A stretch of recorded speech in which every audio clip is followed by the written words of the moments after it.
छींकना एक आम प्रक्रिया है, आपको पता होगा, पर यह जानकर अगली बार छींकने में ज़रूर सावधानी बरतेंगे। यदि आप बहुत ताकत के साथ छींकते हैं तो इससे आपकी पसलियों में फ्रैक्चर भी हो सकता है।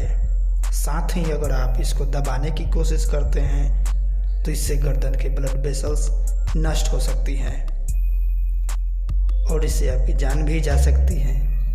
ऐसे ही अमेजिंग फैक्ट्स के लिए हमसे जुड़ सकते हैं। जय हिंद।